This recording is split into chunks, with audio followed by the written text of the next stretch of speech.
of arguments. I would abort myself based on personality. I mean, And also, Harlequin, show a You lot need to of love yourself more. Harlequin, You need to love I yourself have a more. bone to pick with you. That's not okay. I mean, I think there's you just varying guys- degrees of here's kicking where I in the have the bone womb to pick for with you. personality. You guys booked John Lee as a theist. You guys booked.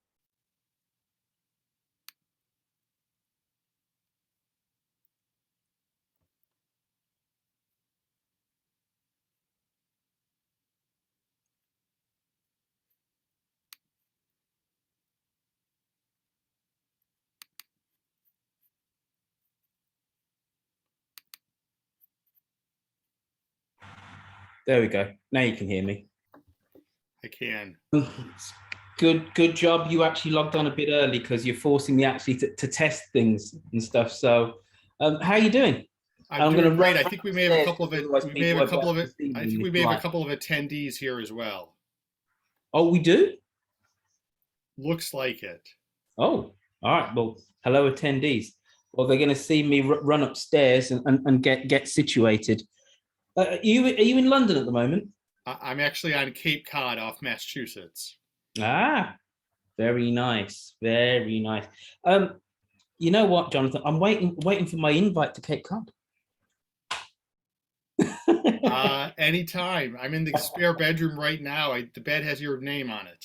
Ah, fantastic. So how have you been? Very good, thank you. Thanks for asking me to join the fun here. Well, dare I say, when it comes to the American Revolutionary War, people don't come more storied and decorated than you because of your illustrious ancestor, you know. So I just thought, you know, you're the ideal person to ask to be part of this. Well, I appreciate it. And how are the books going? It's great. Having a ton of fun with it and a lot of success. So it's been fabulous. Fantastic. Now I did obviously see your messages. So don't worry, that's the reason why Jordan and Sam are also part of this. So, you know, everybody can speak from their area of expertise. So don't worry. I will make sure that it's all about that big mistake America made in 1776 when it comes to you. All right, I was going to plug in and run downstairs and get my microphone, which I've actually left downstairs, I've just realized. Bear with me.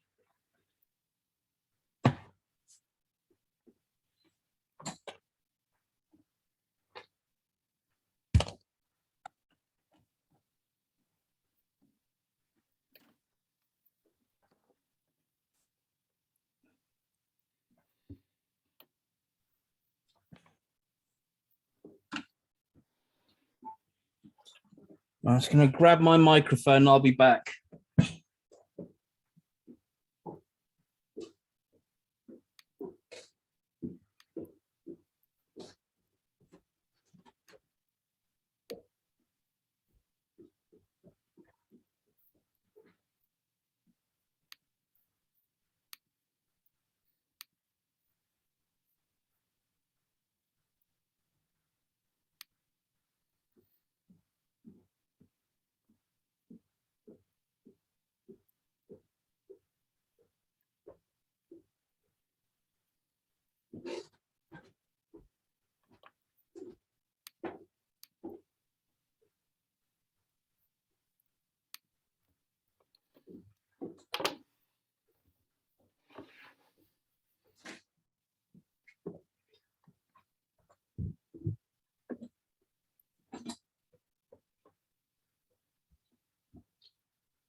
Where are you, Roifield? I'm in Highgate. I was got here middle of the week. Probably not the reason why I thought why you came to mind. So us being near neighbours and all when I come down to London. There we go. Let's take that background off. So how long have you been in Cape Cod? About 10 days. As soon as my son, who's in school in London, finished his final exams, we came over here for the summer, just for the summer. Gotcha. Then we'll be back. Actually, Michael, it's I wanted you to join us. So special hi to you, Michael Motley. If you can join us somehow, Michael, I'd love to have you as part of this. I'll tell you what, Michael, if you want, ask one of the admins if you can get on, because I did send you an email yesterday. Cool. If you can, that'd be fantastic. Let's get. All right. So I should sound a little bit. I should have more gravitas to my voice now. All right. Let's get the notes up. What I'm also going to do, Jonathan, and for people who are in the audience, not that it will make any difference to anybody who is hanging around for this room, but I'll just mention it anyway. This is actually going to be also going to record this on another platform as well, and that's going to go out live. I'm just going to kind of get that set up as well. I think we're going to go, Jonathan. This thing runs on Rails, so at 1:15 is actually when we'll actually go live. Sure. But I will. Let's just get up the other platform, and I'll hit record on that. Create event. No, I just want to hit record.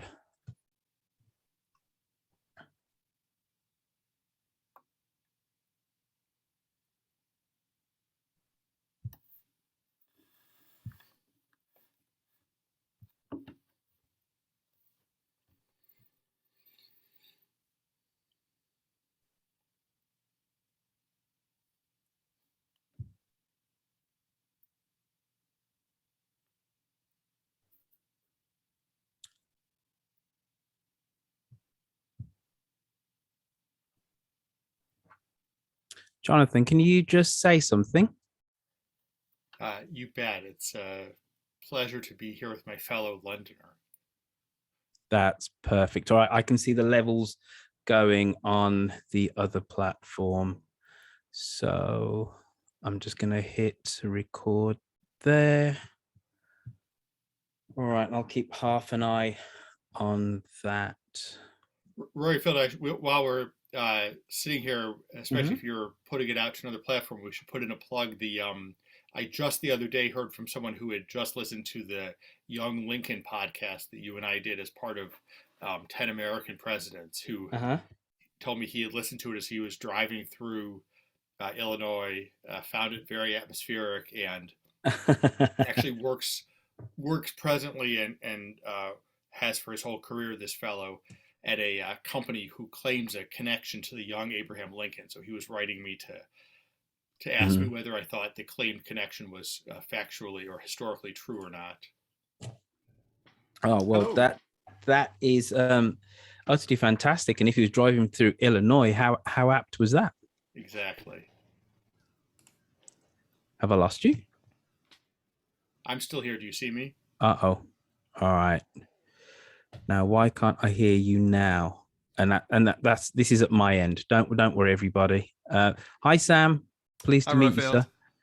Pleased to see you, I should say. If you can just keep talking amongst yourselves, I'll figure out what I've done to knock the sound off here on the thing that I'm recording, because I could hear everybody crystal clear then.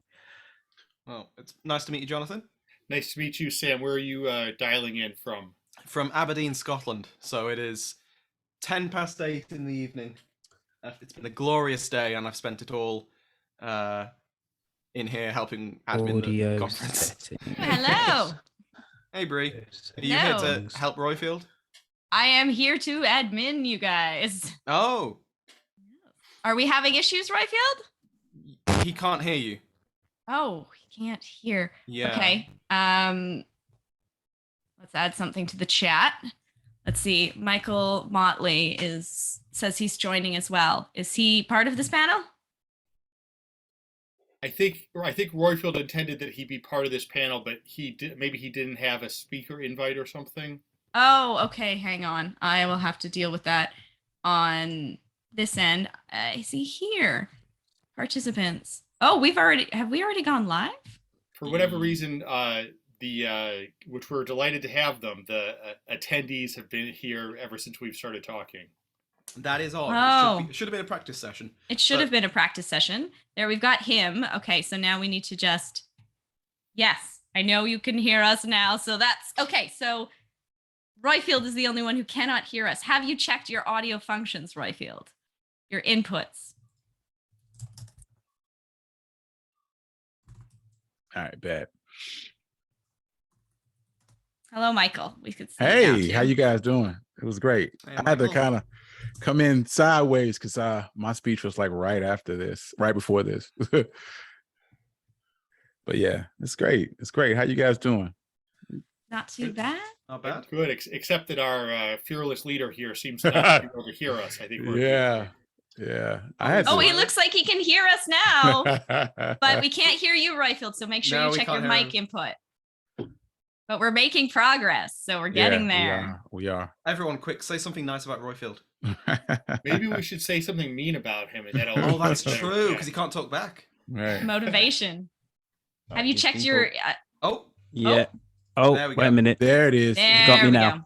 Had All to right. just do the whole USB thing and pull it out and push it back in again. Oh man, that's the cornerstone of every tech support. Absolutely. second to smacking it. Right. Are we expecting Jordan Harbour to be joining us as well?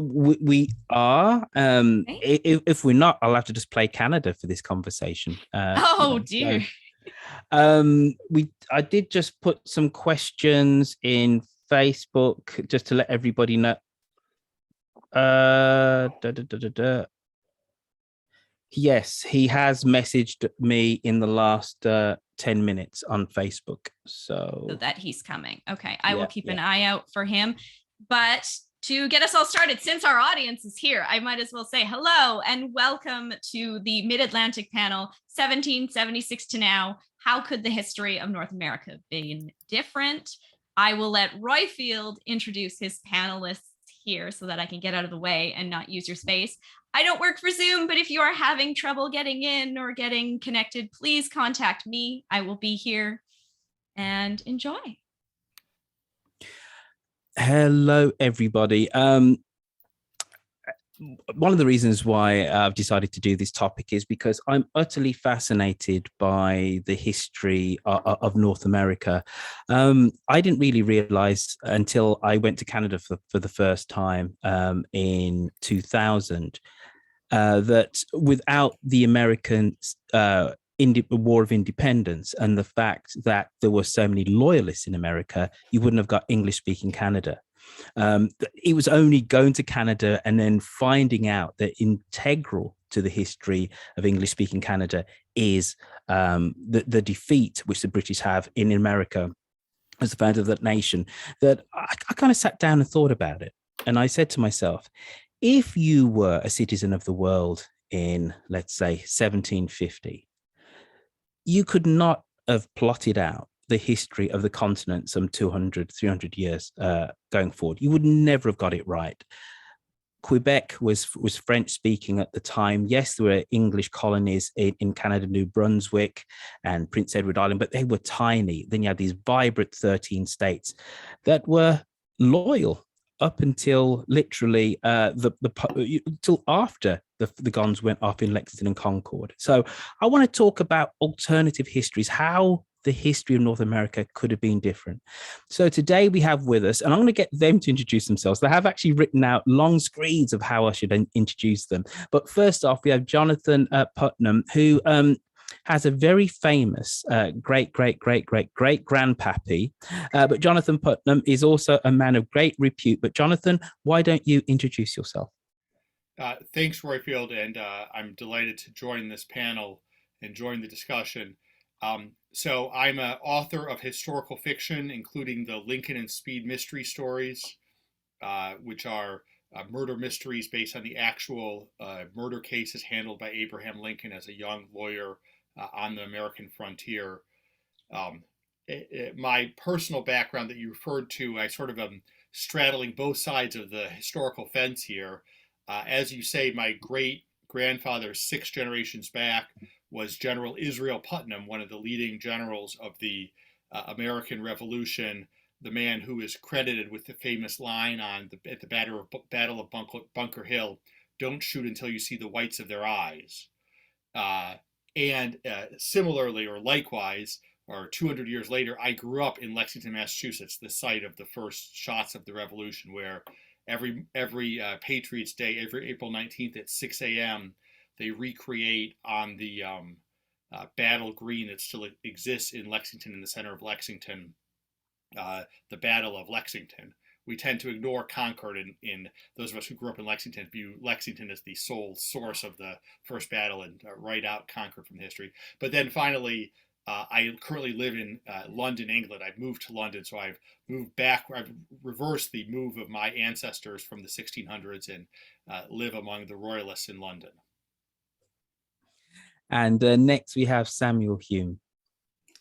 I'm afraid I don't have any famous ancestors who were involved in these events, but I'm a historian and PhD student at the University of Aberdeen. I'm studying the modern, like 20th century British Empire, so the interwar period where the colonies, funnily enough, Canada, Australia, New Zealand, South Africa, and Newfoundland, everyone forgets about Newfoundland, who were granted a bit more autonomy, a bit more respect. Their own nationalities are growing, and there's this awareness that they are part of a family of nations. They're not treated the same way as other parts of the empire. And I'm basically looking at how this imperial aspect affected their domestic politics. But on top of that, I'm also a history podcaster. I have made 2. One is called The History of Witchcraft, which is about the history of the witch trials in early modern Europe, as well as some other superstitions and interesting little historical tidbits like the trial of the Templars, because it's just really cool. And my main focus is on Pax Britannica, which is a narrative history of the British Empire starting in 1600. So it's currently in the Wars of the Three Kingdoms, the English Civil Wars, the Irish Confederate Wars, the Bishops' Wars, all of that. So I've got the start and I've got the end of the empire. Yeah, I'm interested to talk a bit more about the bit in the middle. Fantastic. Thank you for that, Samuel. And hopefully not last and least, because I know Jordan Harbour is struggling to get into the room, but we have Michael Motley. Tell us about yourself, Michael. Hi. My name is Michael Motley. I am a Black history podcaster. Unlike my counterparts, I'm not. I'm just a guy with a passion. I enjoy reading about history, and this is a bit of a passion project for me. I typically focus on post-Reconstruction, because during our history, I kind of feel like there's a gap from the end of slavery through the civil rights movement, and it feels like if it's a linear path, and you find, through studying that history, that it wasn't a linear path, and it was a lot of peaks and valleys. So I kind of aim to shine a light on those stories and talk about those stories, and it's a big part of my podcaster in my day job. I just run I do a bit of tech support for Microsoft Teams, so nothing too exciting, but yeah, it's a good time. I love it. Well, welcome, team. What I want to do is, first off, I'm going to throw a question to you, Sam. Let's say it is 1750. How do the British organize English-speaking colonies, which are going to become the 13, as opposed to the other English-speaking colonies, which people often forget, like Newfoundland, but also Prince Edward Island, New Brunswick, etc. Because I want to understand why those English-speaking bits of North America didn't break away eventually in 1776. So was there anything different about the way that those places were settled, colonized, or even governed? There absolutely was. I think primarily a lot of the colonies that would become Canada and Newfoundland They're seasonal settlements. They're there, like you were saying earlier. They're fishermen basically. They sail over for the fishing season. They set up camp for a few months. They make that catch. They smoke it or salt it or whatever they do, and then they go home. And there are people who stick around, but it's very, very few. It's not the same as it is further down the coast, where the climate's better, agriculture is a lot easier. It's a completely different system, basically. So the 13 colonies, they're permanent settlements. They're much more popular for people who want to actually migrate to the New World, and they're well, that's the main thing. They're very popular because people want to go for loads of different reasons, and they'll get what they hope is usually a nicer life in the more moderate, temperate East Coast than they do in the north. Jonathan, remind us how the 7 Years' War is going to play a part in terms of not just the fact that the British say, you know what, we've helped defend you guys and whatever, but now you need to pay us back. We need some taxes. But tell us about maybe how people in the 13 colonies felt about French-speaking North America, Quebec, before the 7 Years' War, during that 7 Years' War, then afterwards, because of course George Washington is going to fight for the British in that war. Yeah, I think if you were going to tell the history backwards, the 7 Years' War takes on much more of an importance than people probably realized at the time. Just as you said, the British spent a lot of resources defending the colonies, and then it was the desire to recoup that outflow through various taxes that in the 1760s and early 1770s really sparks the conflict between the 13 American colonies and the motherland. I think the British tend to end up viewing the American colonists as ungrateful freeloaders off of the imperial army and imperial defense, and the colonists. I think, well, I'm sure there are different views among the different colonists. The colonists in general are thinking, we didn't ask for your help. Why should we have to pay for it? You were here, and we did not turn down your help. We participated, as you say, George Washington and others who go on to fight, I think, including my forebear Israel Putnam, fight for the British, but that we hadn't particularly asked for the help, and we're certainly not minded to pay taxes imposed by your parliament to retroactively pay you back for it. Michael, when the war for independence get started, there are a significant proportion of African slaves in those 13 colonies, and actually a few up in Canada, not many, but fundamentally in what's going to become the 13 colonies. Could you tell us how, let's say, freed Black men and women felt about the conflict and where their loyalties lied? Because one of the things which the British realized very quickly was that if they promised freedom to those enslaved people, right, they would actually fight on the British, and many did. I think I feel because many free Blacks did end up fighting as loyalists. My interpretation of this is that they still would have been loyalists because that kind of seemed to be where the bread was being buttered. If you fought for America, it's most likely that, and some did promise them their freedom if they fought against the British, but the idea here is that you probably would end up back in bondage. So if you were Black at the time, no matter if you were free or definitely if you were enslaved, the idea was that you should probably be fighting as a Black loyalist, and a lot of them did. The numbers represented were far higher. I think it's like 3 to 1 Black loyalists, far as fighting for the Americas. I think it was ended up like 5,000 towards 15 to 20,000 Black loyalists. So they understood where their freedom lied.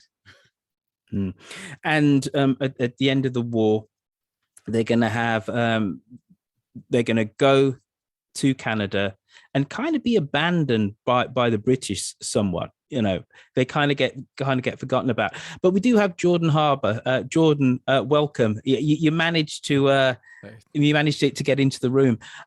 We're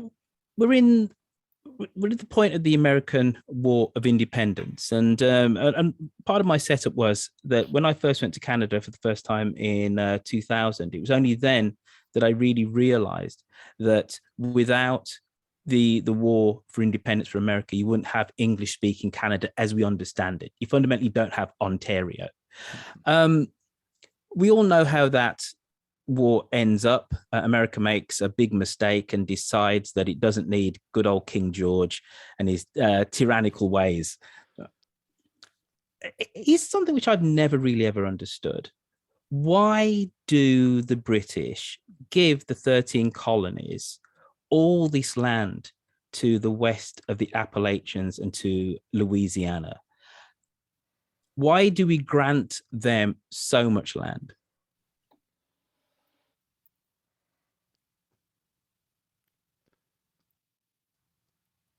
Can you hear me, Jordan? Oh, sorry, you're asking me directly. Yes. Well, honestly, my I'm a little weaker on my sort of earlier Canadian history. Like once we hit the 1860s, and that's really when I start to rock. So I might pass the baton off to, I don't know, Jonathan. All right. Well, maybe Sam, you can. Well, whoever wants to jump in here can. I understand that there is this granting of extra land before the war to Quebec, but this land was fundamentally there are British forts there are British troops there, and there isn't much action during the American Revolutionary War, which actually happens in these territories. And when you just look at the map, you think, why have we been so generous? You know, could Britain have afforded to hand on to that land? And if so, how would history have been different? Whoever wants to come in.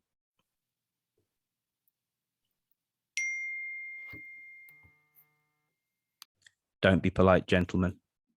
Go on, Sam. I was going to leave it up to Jonathan because, like Jordan, actually, my knowledge is a little bit weak on this, but I don't know whether it's necessarily generosity with the Quebec Act or whatever act it is that basically enshrines Quebec freedoms and privileges and all of that stuff. I think it's less generous and more bribery. It's a way to keep the French Canadians happy, stop them, revolting, and perhaps if there were inklings that perhaps the 13 colonies weren't as, there may be future trouble, and they don't necessarily want to make some of the colonies more powerful than the others. Maybe it's this form of like, okay, divide and conquer, almost giving this territory, these resources to the French Catholic colonists, who are probably not going to make really keen allies for the hardcore Protestants in certain colonies that, depending on what time we're talking, were causing a bit of trouble. You know what I have done? You need to forgive me all, because I've jumped all the way to the Treaty of Paris, and what I should have done is pose this question. Because again, when I read the history of how America stumbles into independence, because it is a stumbling, it's because of the British not reading the room in terms of specifically New England. The whole swathes of the 13 colonies who are fiercely loyalist. New York is loyalist. The South is loyalist, but it's New England which isn't, which is somewhat ironic considering the area is called New England. Anybody feel free to jump in. Are there any specific points, pre the Stamp Act, post the Stamp Act, etc., where if the British had have done things very differently, we wouldn't be talking about 13 rebellious colonies. We'd be talking about the wonderful British Empire, of which one of the key cities of the British Empire would be New York. Jonathan. Yeah, I think I completely agree with the premise of the question, Roifield. I think there was both what seems when we look back like a stunning lack of knowledge about this true state of affairs in the colonies among the king and parliament, although of course given the communication methods that were available at some level, it's not surprising, right? So this whole time in the 1760s and 1770s, you had on the one hand a ministry, king, parliament, the ministry that wants to exercise very tight sort of micromanage effect, what we would call micromanage American affairs. And then you had a communication system where sending a message to the colonies takes at least 6 weeks to cross. The response then takes at least 6 weeks to get back. So you have 3 months to get a single message there and back. And events on the ground are moving much faster than that. So the communication, the transatlantic communication is exceptionally slow. The intra-colony communication starts to be actually pretty quickly. I mean, Benjamin Franklin sets up the first postal system, and he's able, I don't have the exact date, but sort of in the 1760s, he can get a letter from New York to Boston in a day, and a letter up and down the colonies in a couple of days. And so you have a situation where the colonies can talk to each other, or men and women in the colonies can talk to each other, not as quickly as we obviously could by email or cell phone today, but pretty quickly, whereas the communication between London and any of the colonies is at least a 3-month hike. And so there's a huge mismatch on, I suppose, what you might call signals intelligence, that the colonists can talk and can change events on the ground much more quickly than the British government can send directions that have any meaning by the time they are received and then sent back to London. So I think one big piece is what was sort of technology, basically, that the transatlantic communications technology was woefully inadequate for the way that the Crown wanted to run American affairs. I think the other thing is and we could talk about exactly why and how this happened, but pretty clearly the effect of the intolerable acts that were imposed on New England after the destruction of the tea in Boston Harbor had the effect of sort of creating a sense of nationhood that had not previously existed. And so, I think the British thought they were dividing and conquering. The British thought that by imposing a blockade on Boston Harbor, imposing restrictions, a series of restrictions on the Massachusetts Bay Colony and the Bostonians, and not elsewhere in the colonies, they were going to divide and conquer. But they had the exactly opposite of the intended effect of instead unifying what had been 13 disparate colonies that had, in some ways, continued to have very different concerns and interests and outlooks on the world. Okay, so let's jump in the interest of time, let's jump all the way from the conflict where America makes its ill-fated move and declares independence and upsets the whole of world history. The War of 1812 to 1814. It's a war which I think Americans think that they won, which they most definitely didn't. The British don't even know that they was even fought. We were too busy fighting Napoleon. But for the Canadians, this is a war which seems to undergird a sense of distinctiveness. Whoever wants to chime in, feel free to unmute and go for it here. Was this war needed to start to implant a sense of a nascent Canadian identity as opposed to just being British North America forever? How important was that war in terms of creating the second of the two nations. Anybody feel free to jump in.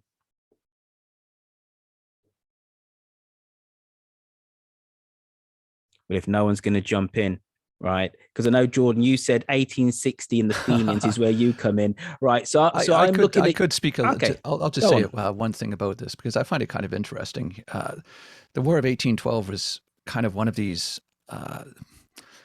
sort of spill-on effects of the Napoleonic Wars in Europe. It was like the 7 Years' War in the sense that it was a world war. It wasn't just a Canadian local conflict, even though it might have felt that way. And what had happened was in 1812, the Napoleon had marched on Moscow, and the British had just packed themselves with troops in the anticipation of Napoleon winning. When Napoleon had failed by the winter of 1812, the British quickly sent over as many troops as they could to Canada. And this was just in time for the Americans to move on to the British colonies. So they kind of came across a bunch of redcoats that they didn't expect. And that really helped to tip the balance of that war. But just to your earlier point, Roifield and Jonathan, about colonies, colonies are notoriously difficult to retain. Napoleon, after he had lost his rebellion to the Haitians, he came to the conclusion that that's it. Like, we're not going to be defending colonies anymore. And that's why he sold Louisiana to the Americans. Besides the fact that he needed money, he realized it's indefensible. There's no way I as Napoleon, I'm going to be able to defend Louisiana if the Americans decide that they want it. And then in Canada itself, in the 1860s, Canada was essentially created by Britain because they realized it was indefensible as a colony against the Americans after the American Revolution. If Jordan, you combine, you're jumping ahead. Sorry, Roy. Spoiler alert. We will talk about it. Michael, I'm kind of fascinated by looking at the fact that America launches onto the world stage with this great fanfare of, the inalienable rights and everyone's created equal. After that great fanfare of independence, there are some 30,000 ex-slaves who are now living in Nova Scotia. How much of a beacon would that have been to enslaved African Americans? The fact that on this continent, if you can get yourself to Canada, you're not going to have the same amount of economic liberties as a white Canadian, but you are going to be free. Wow. It would have been a huge beacon, but it's also important to understand that a lot of these slaves were these were generational. These people were born into slavery, so their knowledge of anything outside or their immediate area was extremely limited. So you may have assumed that, or someone may have told you that this place existed, but it would have been like the Wizard of Oz to you. It may not even be a real place. So you kind of have to hope and dream and hey, this place is real. And you're like, well, where is it and how far is that? Because one of the reasons why the Americans were so drawn to this race-based slavery is because, one, when you start doing indentured service, they were finite. They wanted shorter and shorter time spans. So they got to the point where they were like, we can't keep bringing these people in. And then once they got outside of indentured servitude, they wanted to be part of society. And then you can't enslave the native population because it wasn't a whole lot of them. And this was their home. So if they left, they would be back with their own people within a couple of hours or a day. But if you enslaved Africans, you brought them and they had no connection to their homeland. They were stuck here. And after a couple of generations, they had no idea of anything else other than slavery. So the idea of that freedom was close, or how close it was, or what lied over the next hill, He had no idea. It was the perfect scenario. And honestly, the 1619 Project, they were right. Like, this country could have never been able to be as prosperous as it was without that free labor force. They were forcing these people they had a lot of work to do, and they needed a lot of people, and they brought a lot of people over here, and they created a system where they were like cattle. They were breeding them, and it's self-sustaining, So yes, it would have been like, Wonderland, but you didn't know that it existed. Gotcha. Right. Now, in the interest of time, I need to ask two really rapid fire questions. So we've got up to the War of 1812, 1814. We know that there are, without the fact that there's so many loyalists, and most historians will tell you at the point of the American Revolutionary War, a third of the Americans were patriots, a third just didn't care, and another third were loyalists. I think, the most dispassionate of historians will say that this was not this wasn't a case of the overwhelming, overarching, tyrannical empire. That's not the way that people actually felt on the ground. People in New England did, most definitely, but not in the South, not in New York, and not in many other cities in America. We've done the War of 1812. Let's go to the American Civil War. Jordan, very quickly, because we need people to ask us questions. How important is the American Civil War in forming the Dominion of Canada? Why is that a crucial event that happens? Yeah, it's really crucial, because what you have is these ingredients, manifest destiny, essentially, which is Americans want to take over the entire continent. But that wasn't necessarily going to be a huge problem, provided America didn't have a big army with which to do that. But at the end of the Civil War, they did have that army, and it was a united country. And it was, I think it was like 600,000 or 1 million, something like that. It was a staggering amount of troops, all armed, all veterans. And the British had, a few thousand redcoats in Canada at that point, like not nearly enough to be able to do anything about it. So that's where they were they were eager to divest themselves of the colonies into their own dominion and defend yourself, and provided, if America did invade Canada and conquer it, there would be that sort of diplomatic buffer of, at least you're taking over a colony, or not, or a dominion, or not taking over, sovereign British land. Mm. Yeah, it's ironic that the British realize that Canada is indefensible if the Americans decide then to invade. So what you got to do is just give it a notion of independence, because we can't defend this at all. Exactly. Whereas some 50 years beforehand, America was that weak that just with a few thousand redcoats, you could absolutely defend Canada, but America gets its act together. Even 5 years before, yeah, like in absolutely. 1859, you're absolutely. Okay. I'm just going to end on this because we're running out of time, so people can actually ask us questions. One of the amazing things about the story between the United Kingdom, the United States, and Canada is, as late as the 1930s, each country had plans to invade each other. Admittedly, the British, it was to defend Canada, and really this is a Canadian plan under the auspices of the British Empire. But that border, which is now the longest demilitarized border in the world, was absolutely militarized all the way up until the Second World War. And America had plans of what it would do to invade Canada.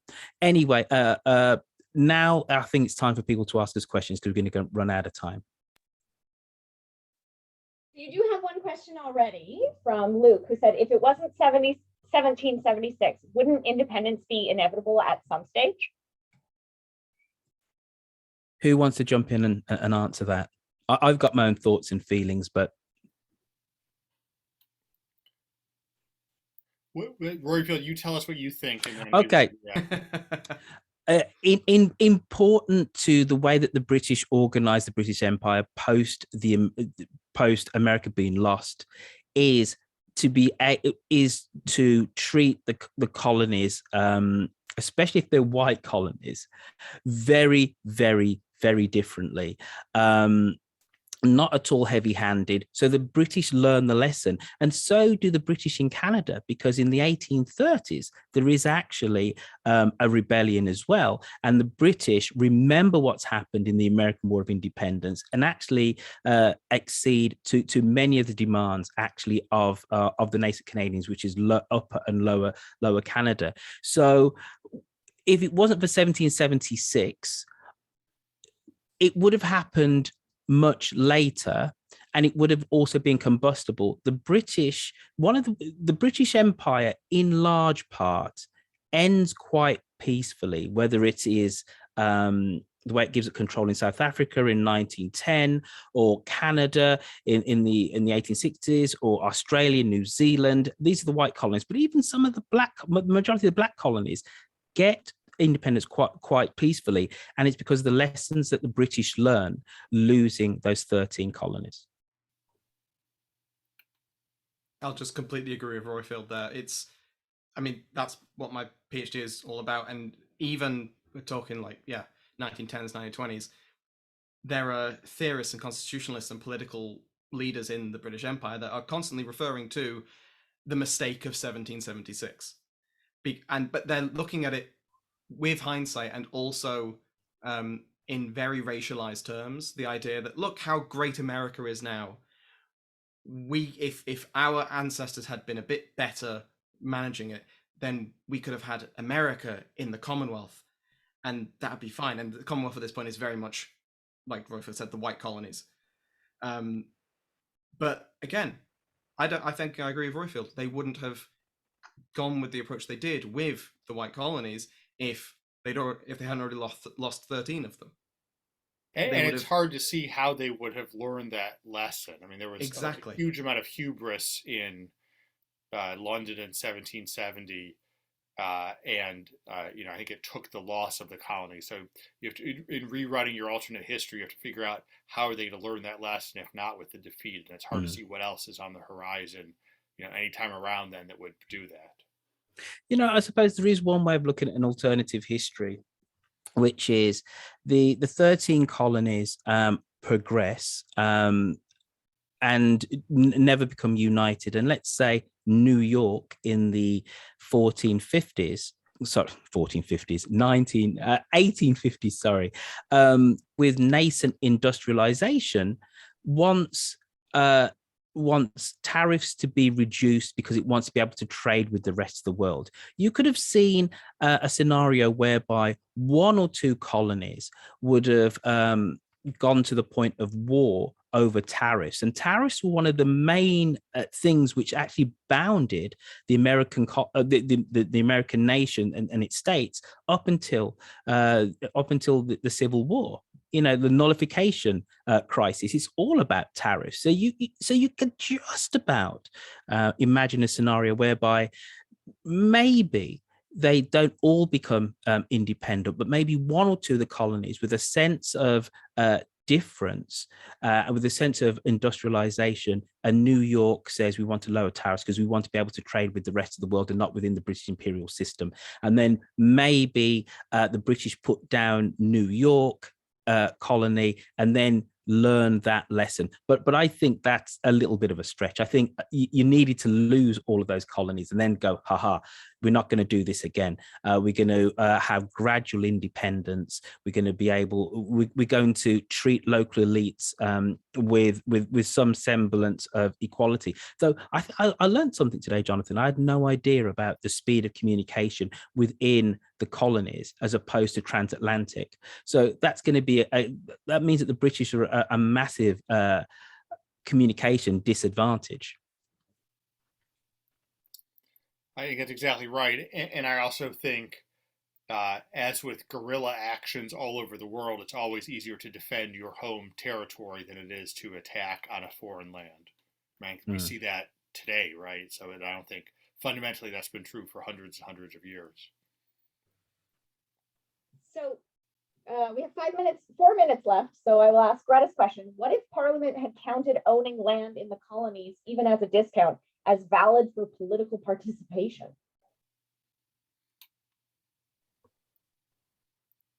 Who wants to jump in on that? The question is, it's taxation with representation. If you have people in the colonies can vote, or maybe even can have their own members of parliament to be elected. I mean, personally, I think that would have gone a long way to addressing the concerns. I suppose if it's not just a handful of voices in parliament or in the ministry, I mean, I suppose it only makes a difference if, you know, that position that is taking into account the views of the colonists actually got traction at the time. But I mean, I do think that to me, that starts to be a plausible alternate scenario whereby England is able to keep the colonies for some extended period of time.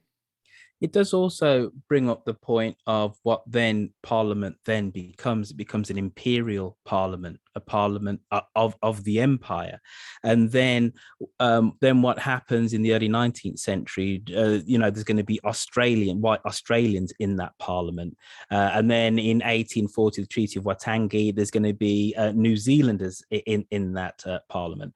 Then what happens in somewhere like Jamaica, which has a very large black population, but there is a sizable white population, you know. So the 19th century in terms of British politics becomes very different with an imperial parliament. And as an echo of that, between the 1920s and the 1930s, political theorists, and Sam will be able to talk much more in detail about this, do talk about having exactly that, an imperial parliament. And out of that imperial parliament actually comes the Commonwealth kind of as we know it. Yes, in a way, it was called Imperial Federation, which was this idea put forward actually by Neville Chamberlain's dad. I think he was the big guy with it, and it never really got off the ground because by that point the colonies, and it was only Canada, Australia, New Zealand, all these again very racialized system, only the white colonies were being considered for this, but they already had self-government, they had all these things. And the reason it immediately crashed on the reefs was that it was a load of you know, statesmen and theorists from London going out to colonies going, oh, you can get in on our parliament. And they go, we're fine with ours, thanks, because we'd have to give up some of our self-control to be part of a bigger system. So yeah, it was a thing, but it was very much dead by the end of the First World War. It kind of revived a little bit, but at that point, no, there was a different track. They'd gone decentralized rather than centralized to try and keep the empire together. And I'm going to stop you there because you have 30 seconds before this session comes to an end. So if there is a final thought summed up in a sentence, Roifield? My thought is that American independence was never inevitable in terms of the timescale of 1776. And in many ways, that is very peculiar for it to happen then. King George was not an absolute monarch. And it's one of the things I have to completely always school Americans about. They're talking about the tyranny of King George. Britain was actually a constitutional democracy by then with a very limited franchise. But all of those mistakes weren't made by the monarch. They were made by the ministers who acted on his behalf, Lord North, etc., etc. So this wasn't tyranny. This wasn't monarchical tyranny. These were genuine mistakes made by people who were 5,000 miles over an ocean, who, as Jonathan said, it took months for them to send messages, let alone to be able to read the temperature of the room. And look, reading the history, you can't help but just think that 1776 was a big mistake. It was also a large mistake for African Americans, considering what happened there, and the history of slavery is perpetuated for another 2 generations because of 1776. Okay, so that will wrap it up for today. If you guys want to continue the conversation, the chat room is open. And thank you so much to our panelists for being here, and thanks for attending the session. Goodbye, everybody. Thanks, everyone.